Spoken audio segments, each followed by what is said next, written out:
안녕하세요. 지식과 통찰을 나누는 시간입니다. 혹시 누군가와의 관계 속에서 내가 이상한가? 라는 생각을 해본 적 있으신가요? 분명 상대가 잘못한 것 같은데 어느새 내가 사과하고 있지는 않나요? 당신의 생각과 감정, 심지어 기억까지 교묘하게 조종당하고 있다면 그 관계는 단지 힘든 관계가 아닐지도 모릅니다. 오늘 이야기는 우리 영혼을 잠식하는 심리적 약탈자, 나르시시스트에 대한 깊은 통찰입니다. 이 이야기가 누군가에게는 꼭 필요한 등불이 될 수 있습니다. 잠시 시간을 내어 구독과 좋아요를 눌러주시면 더 많은 분들이 어둠 속에서 길을 찾는 데 큰 힘이 됩니다. 여러분의 작은 관심이 한 사람의 인생을 구할 수도 있습니다. 진정한 악은 결코 내가 바로 악이다라고 소리치며 다가오지 않습니다. 오히려 매력적인 미소와 상냥한 말투, 나를 위하는 척하는 가면 뒤에 숨어 있죠. 그리고 아주 천천히 우리가 눈치채지 못하는 사이 우리의 정체성을 해체시킵니다. 요즘 나르시시스트라는 말이 너무 쉽게 쓰이곤 합니다. 하지만 진짜 나르시시스트를 겪어본 사람은 압니다.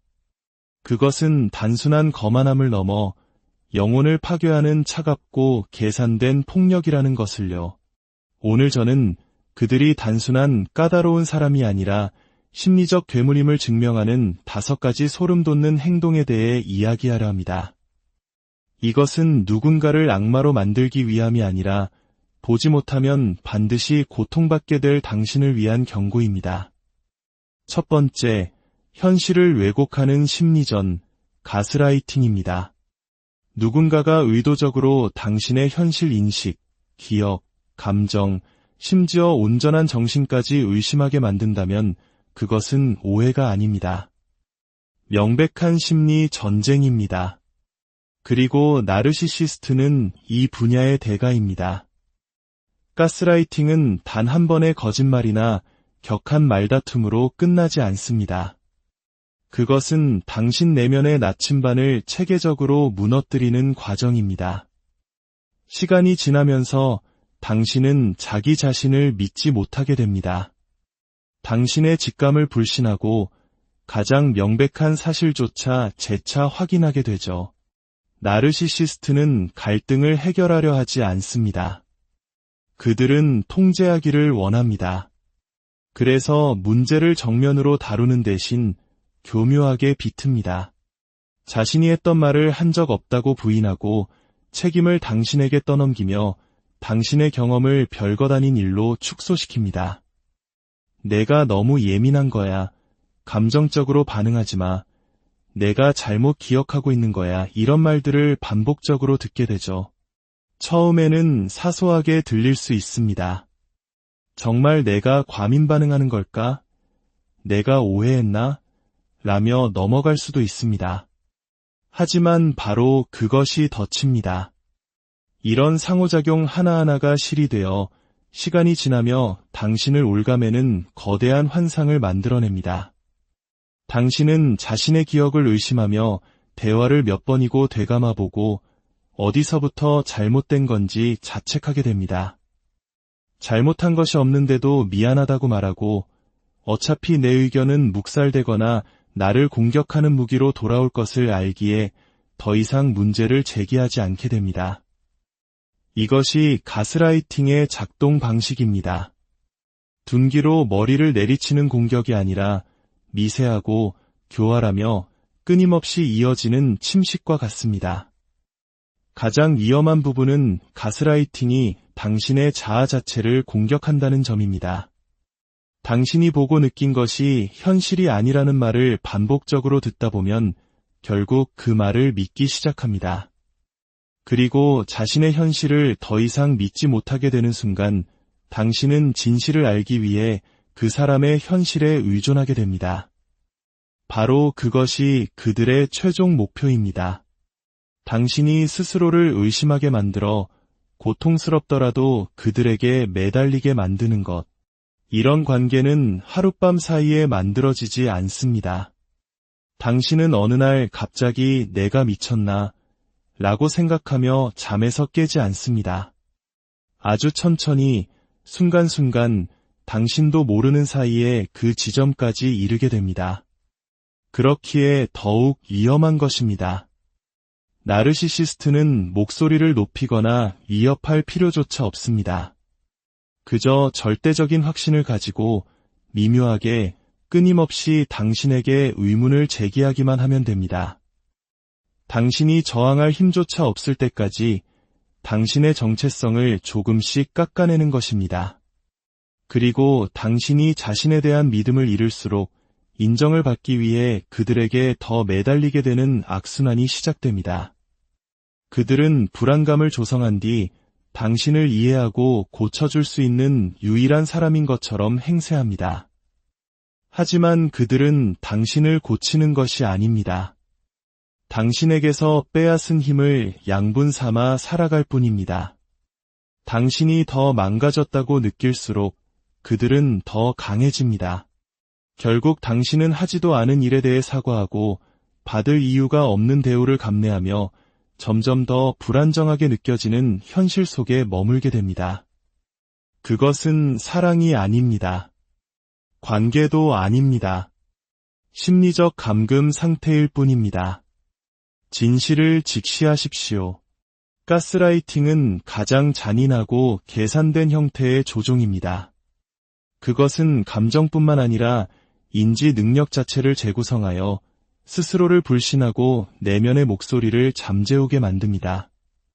누군가 당신의 인식을 소유하게 되면 그들은 당신의 정체성, 결정, 그리고 인생 전체를 소유하게 되는 것입니다. 가스라이팅을 심리전으로 명확히 인식하는 것이 중요한 이유가 바로 여기에 있습니다. 그것을 뚜렷이 볼 수 있을 때 비로소 저항할 수 있고 다시 당신 자신의 목소리에 귀 기울일 수 있으며 당신의 현실을 되찾을 수 있습니다. 그리고 가장 중요하게는 그들이 남긴 깊고 보이지 않는 상처로부터 치유의 과정을 시작할 수 있습니다. 두 번째, 당신의 공감 능력을 무기로 사용하는 것입니다. 나르시시스트와의 관계에서 당신을 인간답게 만드는 가장 아름다운 특성인 공감 능력은 당신을 공격하는 무기가 됩니다.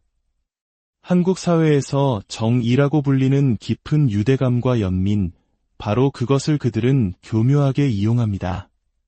그들은 당신의 따뜻한 마음을 본능적으로 감지합니다. 다른 사람을 이해하려는 의지, 관계를 지키려는 열망, 당신의 그 선한 마음을 연결이 아닌 통제를 위해 착취합니다. 너무나 교묘해서 당신이 그들의 감정적 거미줄에 깊이 얽힌 후에야 깨닫게 되는 경우가 많습니다. 처음에는 자신의 연약함을 드러내며 당신에게 다가옵니다. 불행했던 어린 시절, 과거의 아픈 연애사, 깊은 실패의 순간 같은 상처를 공유할지 모릅니다. 당신의 자연스러운 반응은 연민을 느끼고 돕고 싶어하는 마음일 것입니다.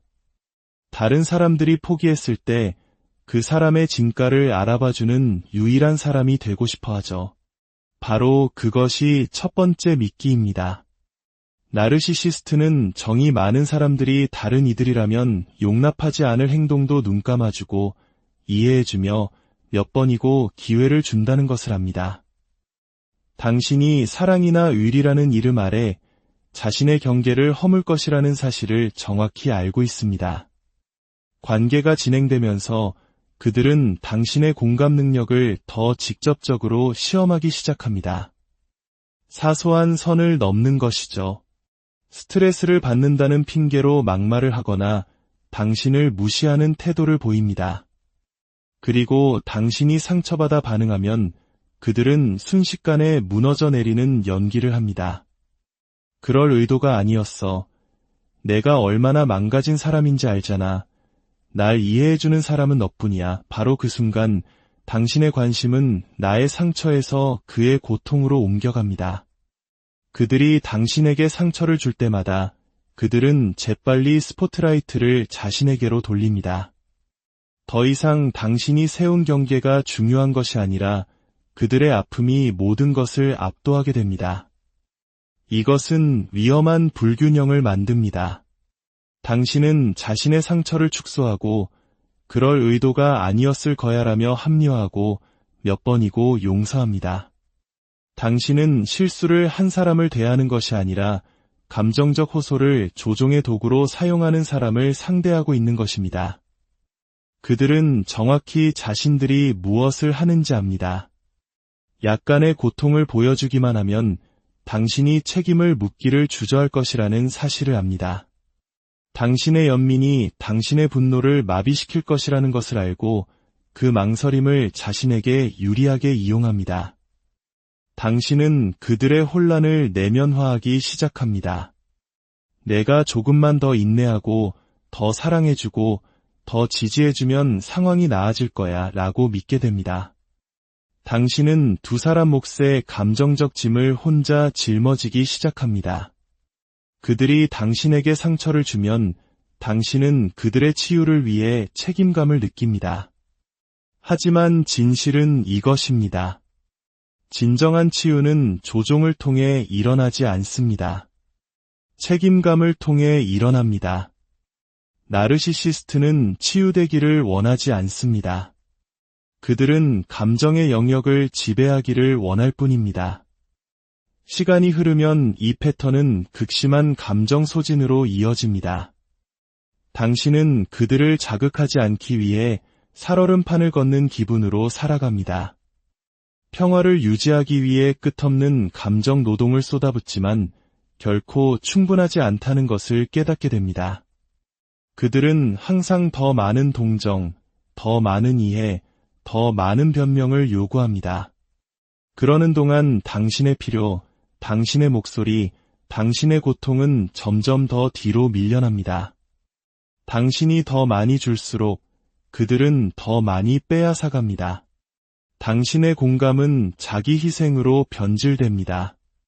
당신은 그들을 위해 연민을 느끼는 것을 넘어 그들을 고치려다 자기 자신을 잃어버립니다. 하지만 당신의 공감 능력을 족쇄로 사용하는 사람을 고칠 수는 없습니다. 사랑으로 누군가를 올바르게 만들 수는 없습니다. 그것은 그들 스스로에게서 나와야 합니다. 그렇지 않다면 당신의 공감 능력은 당신을 그덫에 가두는 가장 큰 원인이 될 것입니다. 이 패턴을 인식하는 것은 고통스럽습니다. 모든 사람이 당신의 부드러움을 받을 자격이 있는 것은 아니며 슬픈 사연을 가진 모든 사람이 안전한 것은 아니라는 현실을 마주하게 합니다. 어떤 사람들은 당신의 마음을 통제의 도구로 사용할 것이라는 사실을 인정해야 합니다. 당신이 할 수 있는 가장 강력한 일은 그 공감의 방향을 당신 자신에게로 돌리는 것입니다. 그들을 위해 당신 자신의 감정적 필요를 배신하는 것을 멈추는 순간 당신은 당신의 힘을 되찾게 됩니다. 바로 그곳에서 진정한 치유가 시작됩니다. 세 번째, 밖에서는 천사, 안에서는 악마. 두 개의 얼굴입니다. 나르시시스트의 가장 혼란스럽고 파괴적인 특징 중 하나는 밖에서는 매력적이고 존경받는 인물로 보이지만 문이 닫힌 집 안에서는 냉담하고 잔인한 감정적 학대자로 돌변하는 능력입니다. 마치 지킬 박사와 하이드처럼 말이죠. 이 극명한 이중성은 피해자를 고립시키고 자신의 감정을 불신하게 만들며 결국 침묵하게 만듭니다. 이것은 성격적 결함이 아니라 치밀하게 계산된 가면입니다. 밖에서 나르시시스트는 분위기 메이커일 수 있습니다. 따뜻하게 웃고 농담을 던지며 관대하고 조언을 아끼지 않는 사람처럼 보입니다. 사람들은 그들을 존경하고 친구와 동료들은 그들을 높이 평가합니다. 어쩌면 지역사회의 리더나 존경받는 전문가로 보일 수도 있습니다. 하지만 이 완벽하게 포장된 공적인 모습은 그들의 진짜 모습이 아닙니다. 다른 사람들이 그렇게 믿어주길 바라는 모습일 뿐입니다. 목표는 진정성이 아니라 이미지 관리입니다.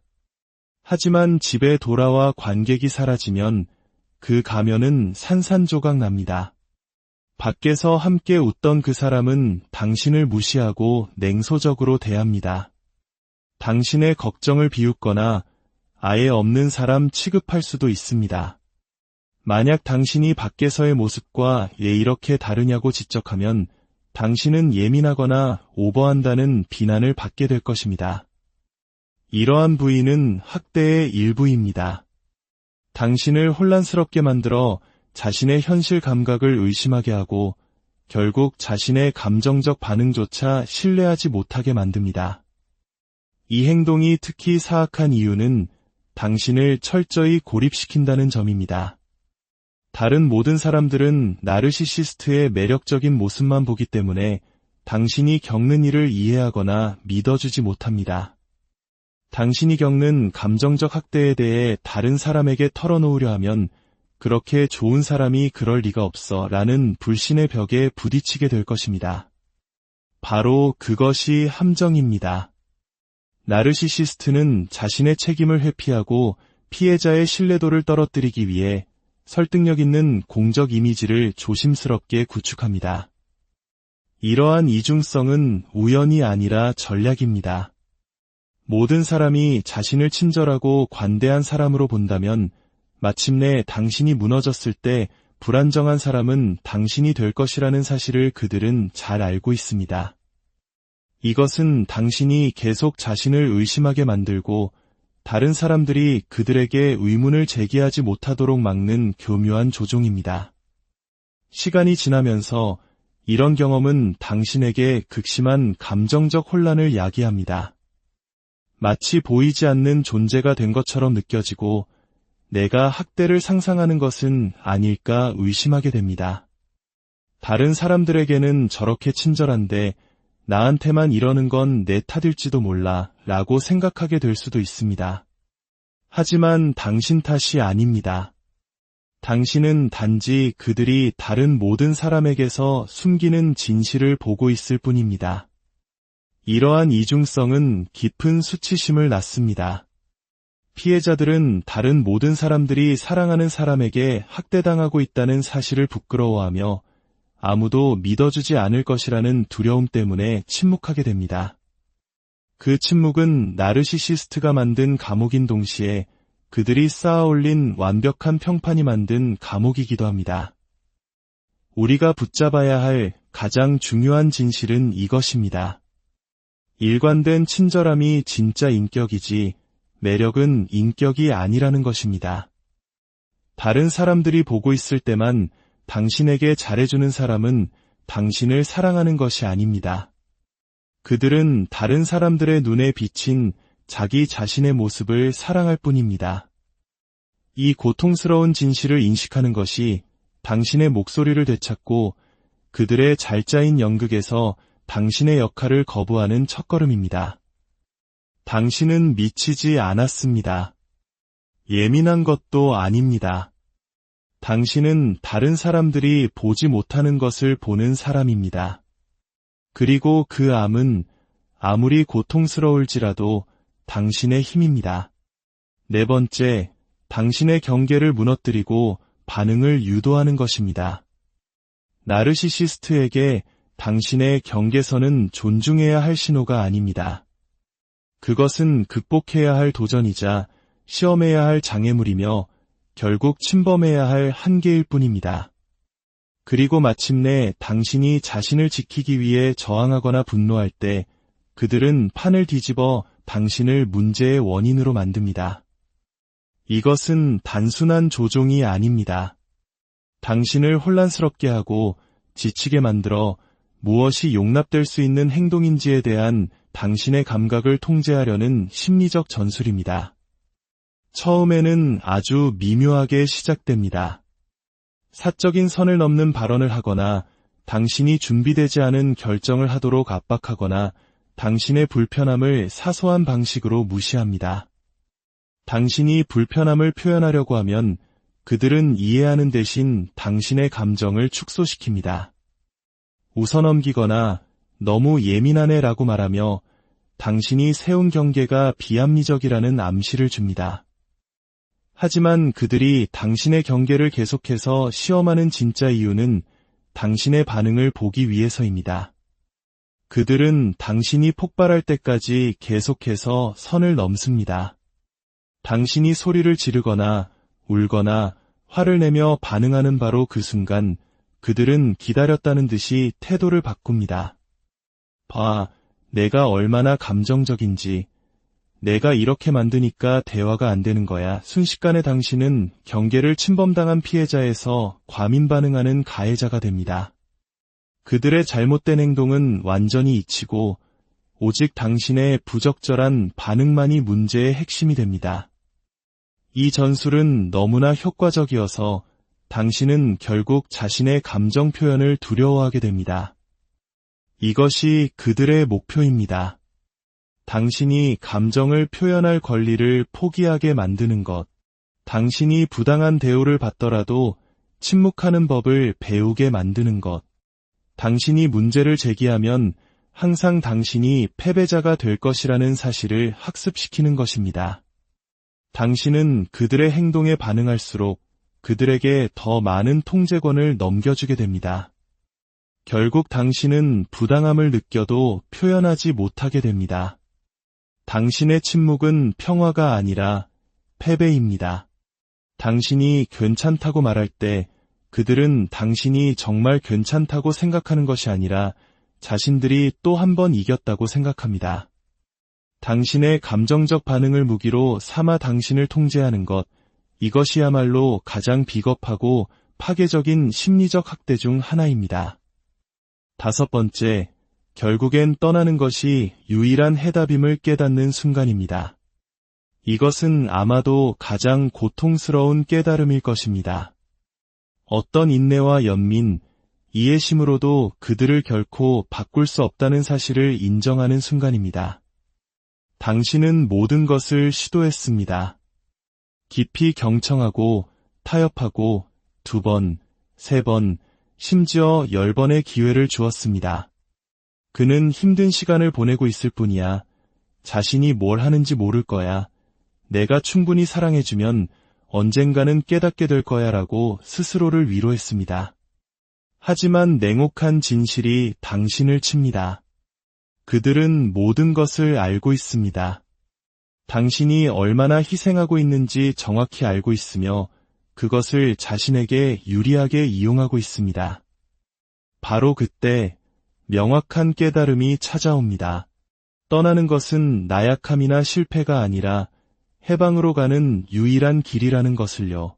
당신은 해결에 관심이 없는 사람과 이성적으로 대화하려 했으며 희망과 실망의 순환 속에 몇 년을 갇혀 있을 수 있습니다. 나르시시스트는 평화를 원하지 않습니다. 통제를 원합니다. 파트너십이 아닌 권력을 원합니다. 당신이 스스로를 의심하고 당신의 직감을 불신하며 당신의 반응에 대해 사과하고 상황을 고치기 위해 애쓰는 동안 그들은 계속해서 우위를 점합니다. 그들은 당신에게 희망을 주기 위해 아주 가끔 애정의 부스럭이나 후회하는 모습을 보여줄지 모릅니다.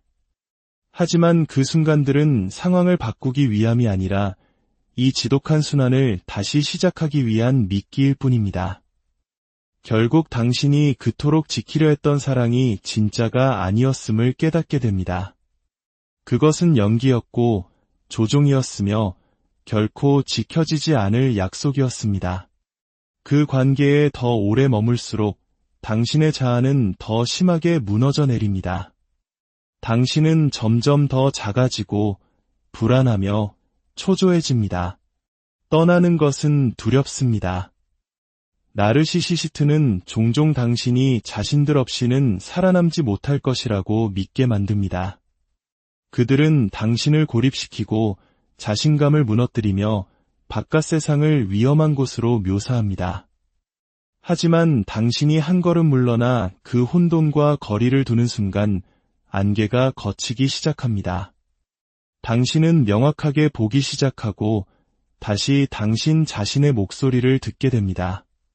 당신은 결코 문제가 아니었음을 깨닫게 됩니다. 단지 다른 누군가가 왜곡한 현실 속에 갇혀 있었을 뿐입니다. 떠나는 것은 단순히 물리적으로 분리되는 행위가 아닙니다. 그것은 당신의 존엄성, 당신의 목소리, 평화를 누릴 당신의 권리를 되찾는 행위입니다. 사랑이 결코 당신의 자존감이나 온전한 정신, 안전을 대가로 요구해서는 안 된다는 진실을 인정하는 것입니다. 앞으로의 길이 처음에는 외로울지 모르지만 그 길은 진짜 당신의 길이 될 것입니다. 조종과 가스라이팅, 두려움으로부터 자유로운 길이 될 것입니다. 해방은 단 하나의 어려운 결정에서 시작됩니다. 결코 당신이 고칠 수 없었던 것을 고치려는 노력을 멈추는 것, 성장할 의지가 없는 사람을 위해 스스로를 축소시키는 것을 멈추는 것, 그리고 마침내 이제 그만이라고 말하는 것. 당신이 떠나는 그 순간은 바로 당신 자신을 선택하는 순간입니다. 그것은 단지 자유가 아닙니다. 그것은 치유이며 당신이 그토록 기다려왔던 모든 것의 시작입니다.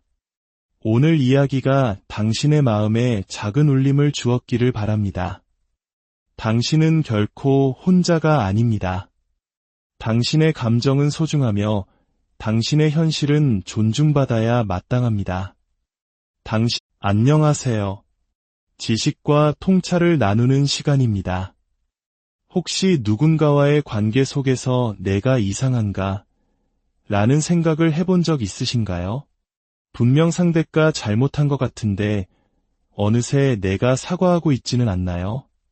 당신의 생각과 감정, 심지어 기억까지 교묘하게 조종당하고 있다면 그 관계는 단지 힘든 관계가 아닐지도 모릅니다. 오늘 이야기는 우리 영혼을 잠식하는 심리적 약탈자, 나르시시스트에 대한 깊은 통찰입니다. 이 이야기가 누군가에게는 꼭 필요한 등불이 될 수 있습니다. 잠시 시간을 내어 구독과 좋아요를 눌러주시면 더 많은 분들이 어둠 속에서 길을 찾는 데 큰 힘이 됩니다. 여러분의 작은 관심이 한 사람의 인생을 구할 수도 있습니다. 진정한 악은 결코 내가 바로 악이다라고 소리치며 다가오지 않습니다. 오히려 매력적인 미소와 상냥한 말투, 나를 위하는 척하는 가면 뒤에 숨어 있죠. 그리고 아주 천천히 우리가 눈치채지 못하는 사이 우리의 정체성을 해체시킵니다.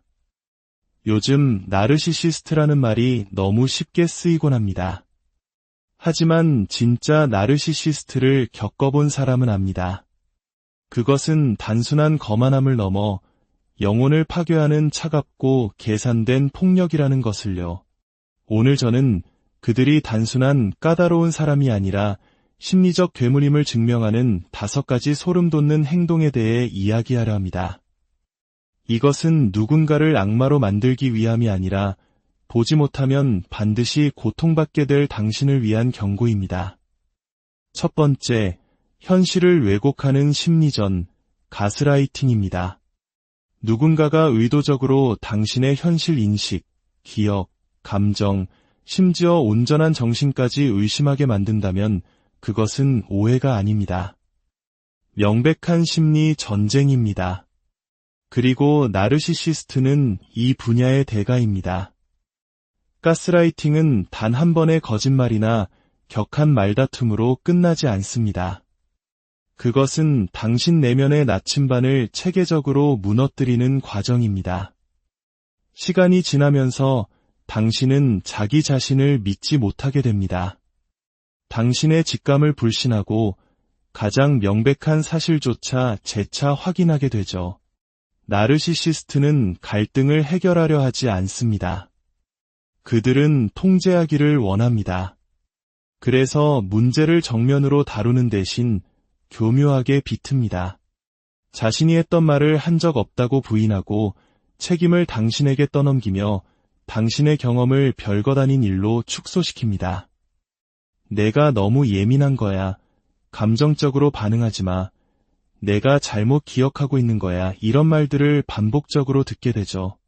처음에는 사소하게 들릴 수 있습니다. 정말 내가 과민 반응하는 걸까? 내가 오해했나? 라며 넘어갈 수도 있습니다. 하지만 바로 그것이 덫입니다. 이런 상호작용 하나하나가 실이 되어 시간이 지나며 당신을 올가매는 거대한 환상을 만들어냅니다. 당신은 자신의 기억을 의심하며 대화를 몇 번이고 되감아보고 어디서부터 잘못된 건지 자책하게 됩니다. 잘못한 것이 없는데도 미안하다고 말하고 어차피 내 의견은 묵살되거나 나를 공격하는 무기로 돌아올 것을 알기에 더 이상 문제를 제기하지 않게 됩니다. 이것이 가스라이팅의 작동 방식입니다. 둔기로 머리를 내리치는 공격이 아니라 미세하고 교활하며 끊임없이 이어지는 침식과 같습니다. 가장 위험한 부분은 가스라이팅이 당신의 자아 자체를 공격한다는 점입니다. 당신이 보고 느낀 것이 현실이 아니라는 말을 반복적으로 듣다 보면 결국 그 말을 믿기 시작합니다. 그리고 자신의 현실을 더 이상 믿지 못하게 되는 순간 당신은 진실을 알기 위해 그 사람의 현실에 의존하게 됩니다. 바로 그것이 그들의 최종 목표입니다. 당신이 스스로를 의심하게 만들어 고통스럽더라도 그들에게 매달리게 만드는 것. 이런 관계는 하룻밤 사이에 만들어지지 않습니다. 당신은 어느 날 갑자기 내가 미쳤나? 라고 생각하며 잠에서 깨지 않습니다. 아주 천천히 순간순간 당신도 모르는 사이에 그 지점까지 이르게 됩니다. 그렇기에 더욱 위험한 것입니다. 나르시시스트는 목소리를 높이거나 위협할 필요조차 없습니다. 그저 절대적인 확신을 가지고 미묘하게 끊임없이 당신에게 의문을 제기하기만 하면 됩니다. 당신이 저항할 힘조차 없을 때까지 당신의 정체성을 조금씩 깎아내는 것입니다. 그리고 당신이 자신에 대한 믿음을 잃을수록 인정을 받기 위해 그들에게 더 매달리게 되는 악순환이 시작됩니다. 그들은 불안감을 조성한 뒤 당신을 이해하고 고쳐줄 수 있는 유일한 사람인 것처럼 행세합니다. 하지만 그들은 당신을 고치는 것이 아닙니다. 당신에게서 빼앗은 힘을 양분 삼아 살아갈 뿐입니다. 당신이 더 망가졌다고 느낄수록 그들은 더 강해집니다. 결국 당신은 하지도 않은 일에 대해 사과하고 받을 이유가 없는 대우를 감내하며 점점 더 불안정하게 느껴지는 현실 속에 머물게 됩니다. 그것은 사랑이 아닙니다. 관계도 아닙니다. 심리적 감금 상태일 뿐입니다. 진실을 직시하십시오. 가스라이팅은 가장 잔인하고 계산된 형태의 조종입니다. 그것은 감정뿐만 아니라 인지 능력 자체를 재구성하여 스스로를 불신하고 내면의 목소리를 잠재우게 만듭니다. 누군가 당신의 인식을 소유하게 되면 그들은 당신의 정체성, 결정, 그리고 인생 전체를 소유하게 되는 것입니다. 가스라이팅을 심리전으로 명확히 인식하는 것이 중요한 이유가 바로 여기에 있습니다. 그것을 뚜렷이 볼 수 있을 때 비로소 저항할 수 있고 다시 당신 자신의 목소리에 귀 기울일 수 있으며 당신의 현실을 되찾을 수 있습니다. 그리고 가장 중요하게는 그들이 남긴 깊고 보이지 않는 상처로부터 치유의 과정을 시작할 수 있습니다. 두 번째, 당신의 공감 능력을 무기로 사용하는 것입니다.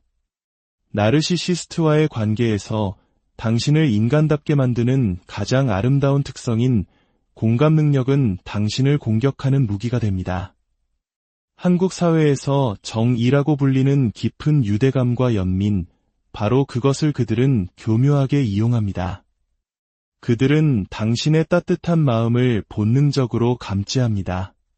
다른 사람을 이해하려는 의지, 관계를 지키려는 열망, 당신의 그 선한 마음을 연결이 아닌 통제를 위해 착취합니다. 너무나 교묘해서 당신이 그들의 감정적 거미줄에 깊이 얽힌 후에야 깨닫게 되는 경우가 많습니다. 처음에는 자신의 연약함을 드러내며 당신에게 다가옵니다. 불행했던 어린 시절, 과거의 아픈 연애사, 깊은 실패의 순간 같은 상처를 공유할지 모릅니다. 당신의 자연스러운 반응은 연민을 느끼고 돕고 싶어하는 마음일 것입니다. 다른 사람들이 포기했을 때 그 사람의 진가를 알아봐주는 유일한 사람이 되고 싶어 하죠. 바로 그것이 첫 번째 미끼입니다. 나르시시스트는 정이 많은 사람들이 다른 이들이라면 용납하지 않을 행동도 눈감아주고 이해해주며 몇 번이고 기회를 준다는 것을 압니다. 당신이 사랑이나 의리라는 이름 아래 자신의 경계를 허물 것이라는 사실을 정확히 알고 있습니다. 관계가 진행되면서 그들은 당신의 공감 능력을 더 직접적으로 시험하기 시작합니다. 사소한 선을 넘는 것이죠. 스트레스를 받는다는 핑계로 막말을 하거나 당신을 무시하는 태도를 보입니다. 그리고 당신이 상처받아 반응하면 그들은 순식간에 무너져 내리는 연기를 합니다. 그럴 의도가 아니었어. 내가 얼마나 망가진 사람인지 알잖아. 날 이해해주는 사람은 너뿐이야. 바로 그 순간 당신의 관심은 나의 상처에서 그의 고통으로 옮겨갑니다. 그들이 당신에게 상처를 줄 때마다 그들은 재빨리 스포트라이트를 자신에게로 돌립니다. 더 이상 당신이 세운 경계가 중요한 것이 아니라 그들의 아픔이 모든 것을 압도하게 됩니다. 이것은 위험한 불균형을 만듭니다. 당신은 자신의 상처를 축소하고 그럴 의도가 아니었을 거야라며 합리화하고 몇 번이고 용서합니다. 당신은 실수를 한 사람을 대하는 것이 아니라 감정적 호소를 조종의 도구로 사용하는 사람을 상대하고 있는 것입니다. 그들은 정확히 자신들이 무엇을 하는지 압니다. 약간의 고통을 보여주기만 하면 당신이 책임을 묻기를 주저할 것이라는 사실을 압니다. 당신의 연민이 당신의 분노를 마비시킬 것이라는 것을 알고 그 망설임을 자신에게 유리하게 이용합니다. 당신은 그들의 혼란을 내면화하기 시작합니다. 내가 조금만 더 인내하고 더 사랑해주고 더 지지해주면 상황이 나아질 거야 라고 믿게 됩니다. 당신은 두 사람 몫의 감정적 짐을 혼자 짊어지기 시작합니다. 그들이 당신에게 상처를 주면 당신은 그들의 치유를 위해 책임감을 느낍니다. 하지만 진실은 이것입니다. 진정한 치유는 조종을 통해 일어나지 않습니다. 책임감을 통해 일어납니다. 나르시시스트는 치유되기를 원하지 않습니다. 그들은 감정의 영역을 지배하기를 원할 뿐입니다. 시간이 흐르면 이 패턴은 극심한 감정 소진으로 이어집니다. 당신은 그들을 자극하지 않기 위해 살얼음판을 걷는 기분으로 살아갑니다. 평화를 유지하기 위해 끝없는 감정 노동을 쏟아붓지만 결코 충분하지 않다는 것을 깨닫게 됩니다. 그들은 항상 더 많은 동정, 더 많은 이해, 더 많은 변명을 요구합니다. 그러는 동안 당신의 필요, 당신의 목소리, 당신의 고통은 점점 더 뒤로 밀려납니다. 당신이 더 많이 줄수록 그들은 더 많이 빼앗아갑니다. 당신의 공감은 자기 희생으로 변질됩니다. 당신은 그들을 위해 연민을 느끼는 것을 넘어 그들을 고치려다 자기 자신을 잃어버립니다. 하지만 당신의 공감 능력을 족쇄로 사용하는 사람을 고칠 수는 없습니다. 사랑으로 누군가를 올바르게 만들 수는 없습니다. 그것은 그들 스스로에게서 나와야 합니다. 그렇지 않다면 당신의 공감 능력은 당신을 그덫에 가두는 가장 큰 원인이 될 것입니다. 이 패턴을 인식하는 것은 고통스럽습니다. 모든 사람이 당신의 부드러움을 받을 자격이 있는 것은 아니며 슬픈 사연을 가진 모든 사람이 안전한 것은 아니라는 현실을 마주하게 합니다. 어떤 사람들은 당신의 마음을 통제의 도구로 사용할 것이라는 사실을 인정해야 합니다. 당신이 할 수 있는 가장 강력한 일은 그 공감의 방향을 당신 자신에게로 돌리는 것입니다. 그들을 위해 당신 자신의 감정적 필요를 배신하는 것을 멈추는 순간 당신은 당신의 힘을 되찾게 됩니다. 바로 그곳에서 진정한 치유가 시작됩니다. 세 번째, 밖에서는 천사, 안에서는 악마. 두 개의 얼굴입니다. 나르시시스트의 가장 혼란스럽고 파괴적인 특징 중 하나는 밖에서는 매력적이고 존경받는 인물로 보이지만 문이 닫힌 집 안에서는 냉담하고 잔인한 감정적 학대자로 돌변하는 능력입니다. 마치 지킬 박사와 하이드처럼 말이죠. 이 극명한 이중성은 피해자를 고립시키고 자신의 감정을 불신하게 만들며 결국 침묵하게 만듭니다. 이것은 성격적 결함이 아니라 치밀하게 계산된 가면입니다. 밖에서 나르시시스트는 분위기 메이커일 수 있습니다. 따뜻하게 웃고 농담을 던지며 관대하고 조언을 아끼지 않는 사람처럼 보입니다. 사람들은 그들을 존경하고 친구와 동료들은 그들을 높이 평가합니다. 어쩌면 지역사회의 리더나 존경받는 전문가로 보일 수도 있습니다. 하지만 이 완벽하게 포장된 공적인 모습은 그들의 진짜 모습이 아닙니다. 다른 사람들이 그렇게 믿어주길 바라는 모습일 뿐입니다. 목표는 진정성이 아니라 이미지 관리입니다. 하지만 집에 돌아와 관객이 사라지면 그 가면은 산산조각 납니다.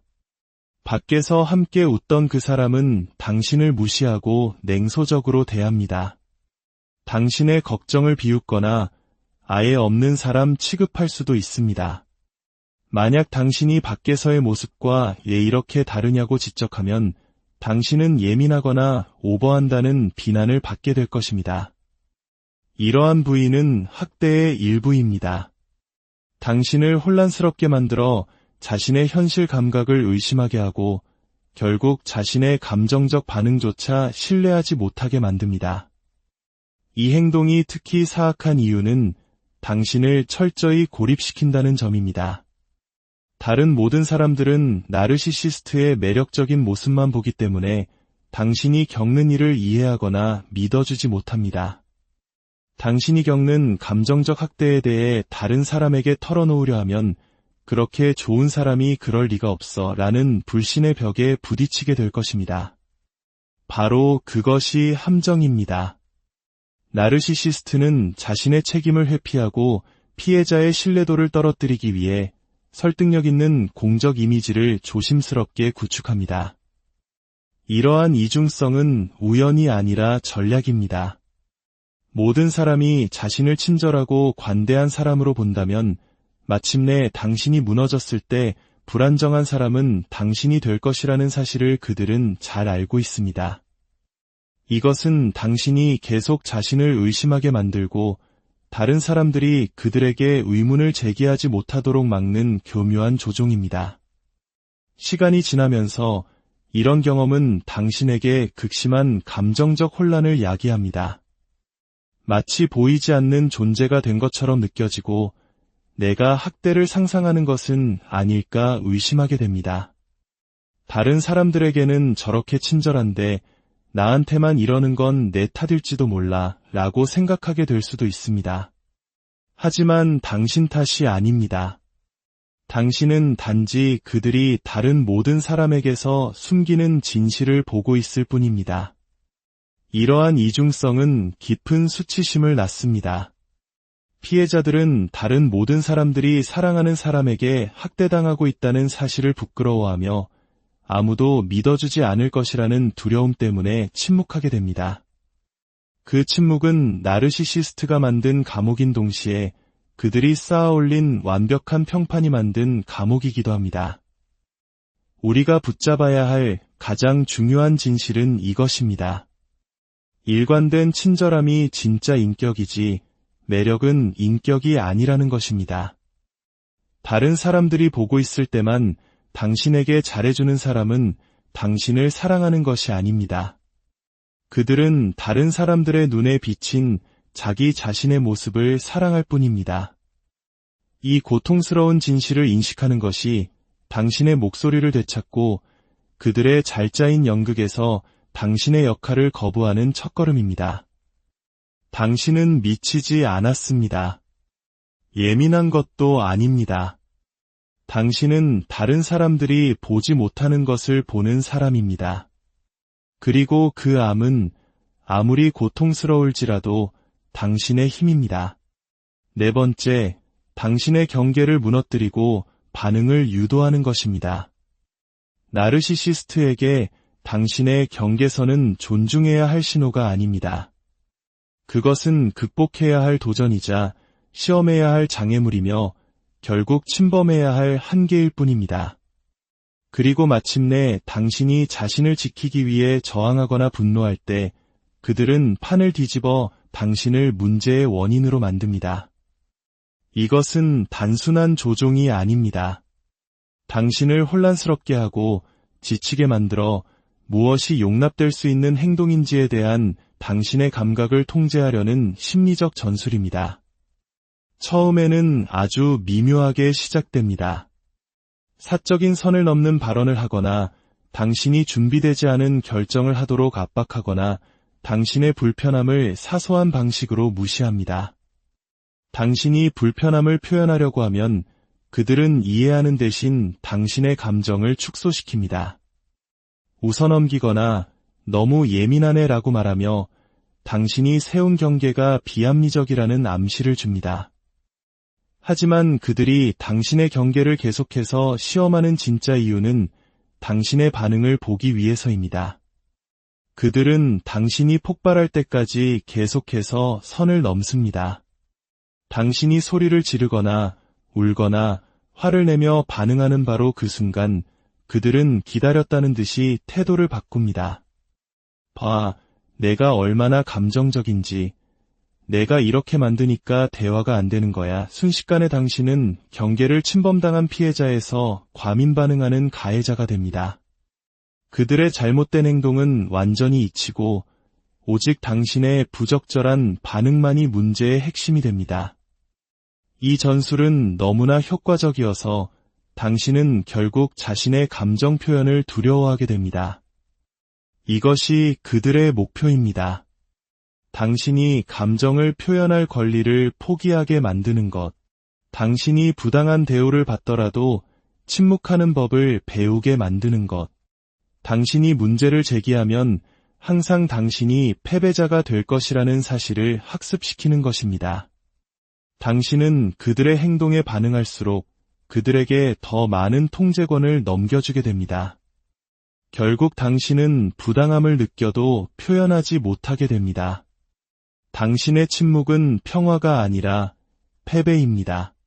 당신이 괜찮다고 말할 때 그들은 당신이 정말 괜찮다고 생각하는 것이 아니라 자신들이 또 한 번 이겼다고 생각합니다. 당신의 감정적 반응을 무기로 삼아 당신을 통제하는 것, 이것이야말로 가장 비겁하고 파괴적인 심리적 학대 중 하나입니다. 다섯 번째, 결국엔 떠나는 것이 유일한 해답임을 깨닫는 순간입니다. 이것은 아마도 가장 고통스러운 깨달음일 것입니다. 어떤 인내와 연민, 이해심으로도 그들을 결코 바꿀 수 없다는 사실을 인정하는 순간입니다. 당신은 모든 것을 시도했습니다. 깊이 경청하고 타협하고 2번, 3번, 심지어 10번의 기회를 주었습니다. 그는 힘든 시간을 보내고 있을 뿐이야. 자신이 뭘 하는지 모를 거야. 내가 충분히 사랑해주면 언젠가는 깨닫게 될 거야 라고 스스로를 위로했습니다. 하지만 냉혹한 진실이 당신을 칩니다. 그들은 모든 것을 알고 있습니다. 당신이 얼마나 희생하고 있는지 정확히 알고 있으며 그것을 자신에게 유리하게 이용하고 있습니다. 바로 그때 명확한 깨달음이 찾아옵니다.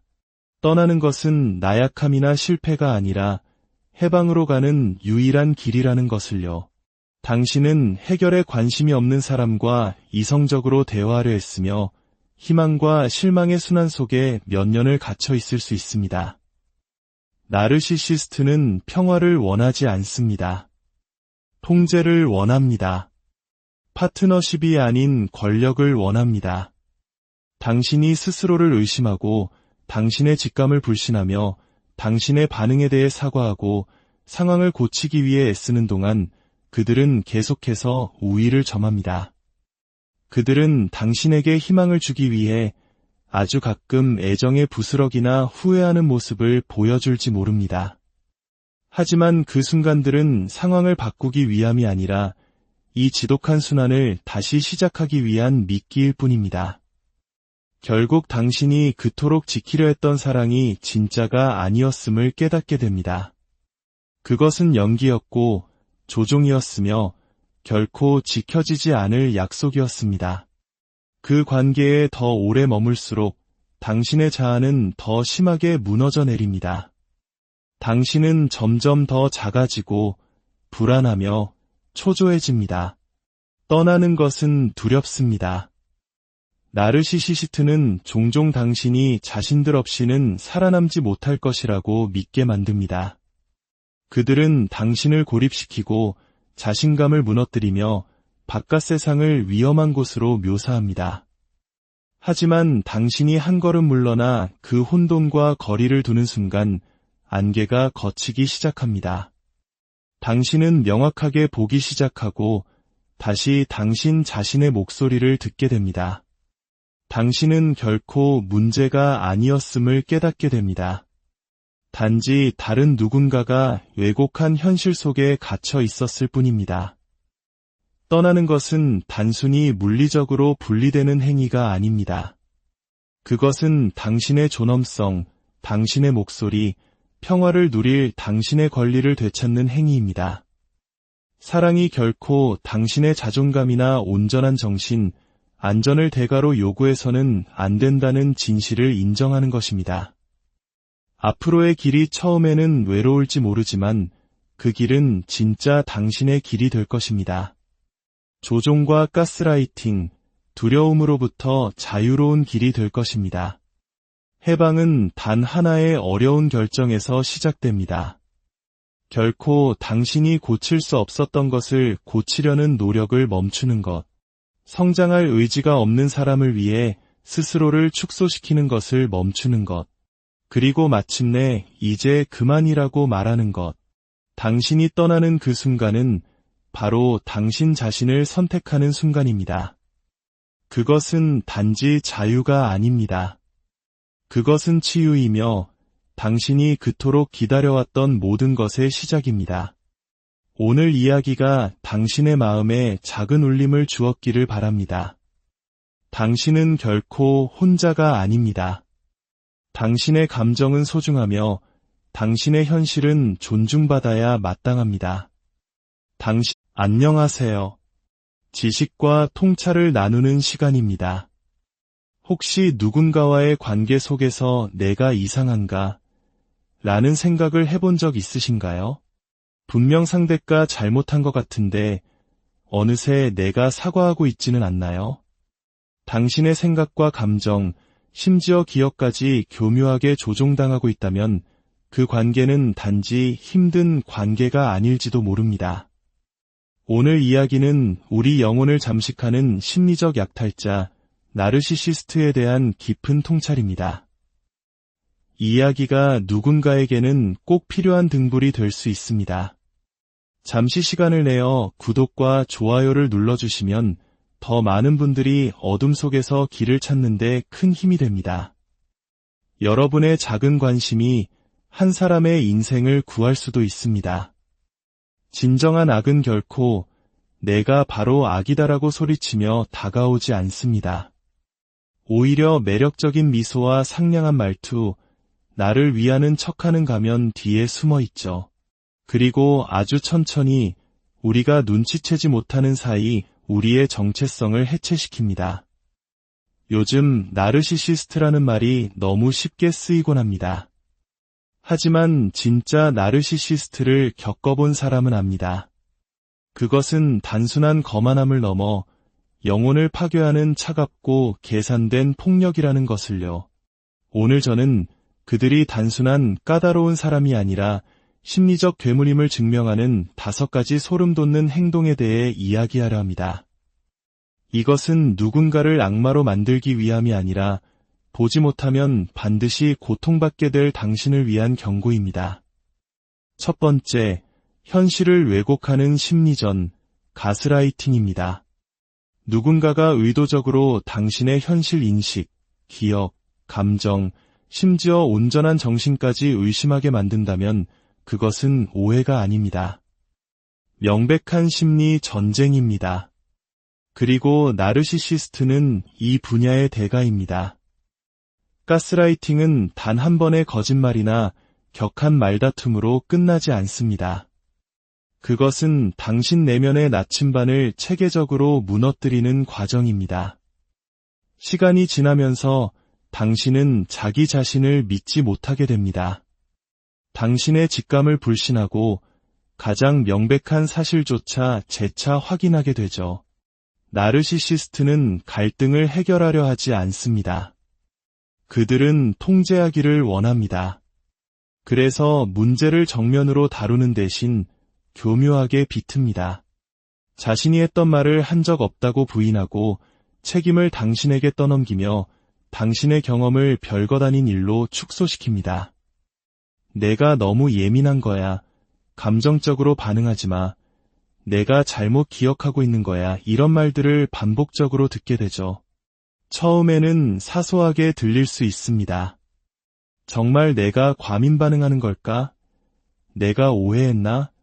라며 넘어갈 수도 있습니다. 하지만 바로 그것이 덫입니다. 이런 상호작용 하나하나가 실이 되어 시간이 지나며 당신을 올가매는 거대한 환상을 만들어냅니다.